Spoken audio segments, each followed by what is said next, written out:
Bienvenidos, este video es hecho con el propósito de ofrecer una explicación fácil acerca del libro El Vizconde de Mediado, escrito por Italo Calvino, así que sin más preámbulos, demos inicio.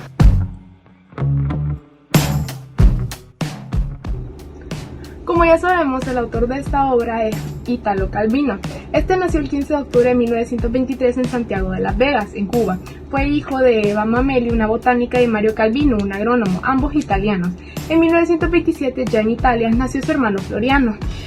Pasó su infancia y su juventud en San Remo, y tras interrumpir sus estudios universitarios, este se unió a la resistencia antifascista durante la Segunda Guerra Mundial. Fruto de estas experiencias y de esa época fue que nació su primera obra. Fue un intelectual comprometido con la política y fue uno de los principales novelistas italianos del siglo XX. En 1958 escribió una serie de relatos de carácter simbólico y fantástico.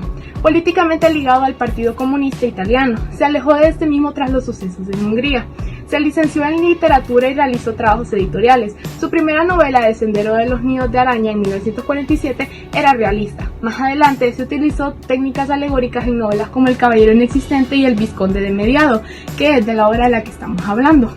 Entre las primeras obras destacaron El Barón Rampante en 1957, Tiempo Cero en 1968, Las Ciudades Invisibles en 1972 y Palomar en 1983. El 19 de febrero de 1964 este se casó en La Habana con la argentina Esther Judith Singer, la muy llamada Chiquita. Se radicaron en Roma y desde un año después nació su hija Giovanna. Italo Calvino lamentablemente falleció en Siena, en Italia, el 19 de septiembre de 1985.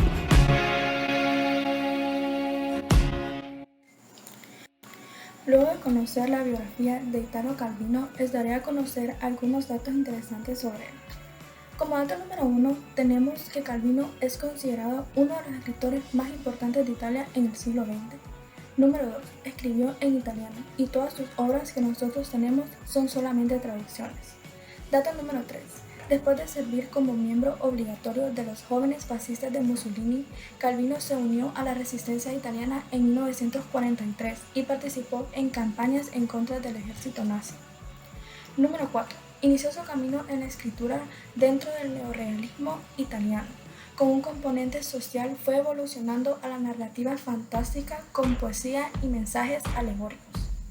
Y número 5, escuchar a otros combatientes contar sus historias acerca de la resistencia fue lo que despertó el interés sobre la narración en Calvino, siendo así lo que inspiró su primera novela, El Camino al Nido de Arañas, de 1957.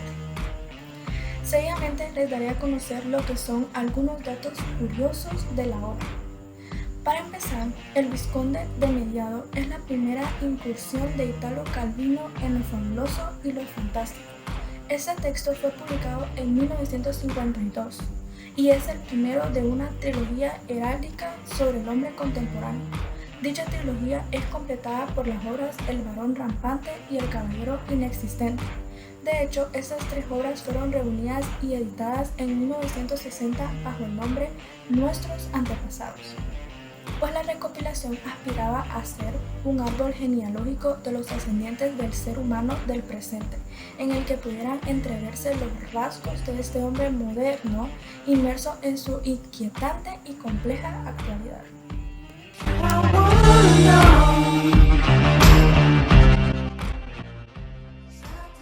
Le puedo hablar sobre los personajes de esta historia. Los personajes principales, pues está el protagonista de la historia, que era Vizconde Medardo. Él tenía dos cuerpos, ya que su cuerpo estaba partido a la mitad. Él tenía una parte mala, no tenía sentimientos, le daba igual todo el mundo, tenía un carácter malo, cometía muchas cosas malas y también pensaba que era la parte que había salido la mejor. De ahí está el Vizconde Medardo, pero la parte buena, que es bondadoso, generoso, agradable, siempre pensaba lo mejor para las personas. De ahí está Pamela. Pamela es una campesina, ella tiene un carácter alegre y le encantan los animales.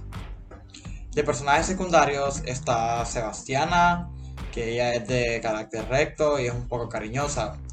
De ahí está el Dr. Trelawney, le gustaban más las investigaciones científicas que su trabajo. De ahí estaba Galeteo, que era el leproso. y se decía que era mala persona. De ahí estaba Ezequiel, que era el jefe de comunidad. Él demostraba respeto, pero no estaba muy seguro de sí mismo. También estaba Esaú, que era el amigo del sobrino de Vizconde. Él era un desobediente y tenía un carácter travieso. También estaba Pietro Chido, que era el carpintero. Vivía en angustia de que las máquinas que hacían no eran para nada bueno. Y por último tenemos el narrador, que es el sobrino de Vizconde. Y él tiene un carácter cariñoso y tiene un carácter confiado.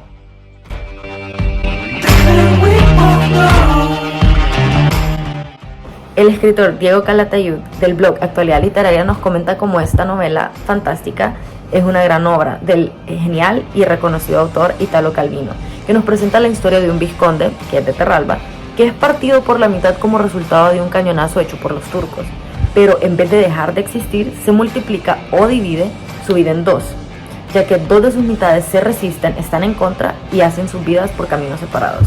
Obviamente, como se debe de esperarse, una de las mitades es la buena y la otra mitad es la mala. Obviamente, la mitad buena es la que quiere lo mejor para todas las personas que lo rodean, y la mitad mala, que no escatima maldades con tal de satisfacer su sed del sufrimiento con respecto a los demás. Esto es una clara alegoría de la dualidad que existe dentro de las personas, ya que dentro de todos nosotros se pueden encontrar sentimientos y disposiciones positivas y sentimientos y disposiciones negativas. Solo que en esta ocasión, estos dos polos son partes iguales que se dividen en el cuerpo del vizconde de Terralba. La historia, en la que no falta humor, indaga por lo tanto la verdadera condición humana por medio de este personaje, o dos personajes, o medios personajes, que surgen del fruto de un cañón otomano.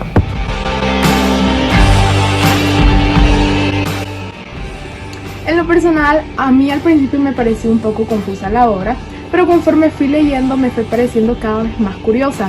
Me gusta mucho el hecho de cómo comparan la bondad de la gente con lo malo de la gente y cómo hacen saber que en realidad la gente nunca lo va a conocer a uno totalmente si uno no da a demostrar eso, o sea, el lado malo y el lado bueno de uno. Y cómo tenemos pues que saber manejar esos dos lados para seguir con nuestro día a día. Pues la opinión personal de este libro mío es que me pareció muy interesante, ya que pudimos ver cómo cada persona tiene dos partes, una buena y una mala, y que si están separadas estas dos partes, pues es un caos. Pero podemos ver que al final siempre las dos partes se unen y ya Vizconde queda como una persona normal y no tiene esas dos distintas personalidades que cometen caos. El Vizconde de Mediado es una historia que explica la dualidad que hay en nosotros los seres humanos, la existencia de un bien y de un mal. Narrándolo de una forma fantástica y a la vez cómica, resulta en lo que es un libro muy entretenido. Porque al inicio, cuando empezaba a leer la obra, la verdad me pareció un poco aburrida. Pero a medida fui leyendo y fui entendiendo más el concepto de lo que quiere exponer la obra, me gustó ver cómo hacen esa separación del bien y el mal que hay adentro de nosotros, de las personas, y cómo es necesario ese balance. O sea, una persona no es totalmente mala ni totalmente buena, sino que siempre está el bien y el mal dentro de una persona, y a menos que nosotros lo demos a demostrar, las personas nunca van a saber al 100% quiénes somos, cuáles son nuestras intenciones, lo que pensamos, lo que sentimos, porque eso se va a demostrar. Y me gusta ver cómo enfatizan ese balance importante, porque si solo hay mal es caos y si solo hay bien es caos, pero cuando se complementan los dos le da un balance perfecto a todo, pues. O sea, mucho de algo es malo y poco también es malo, pero cuando hay un balance perfecto, eso me pareció muy interesante. Creo que eso es lo más interesante de la obra, cómo enfatizan eso y cómo logran hacer la vida de los personajes y sus acciones alrededor de ese tema en específico.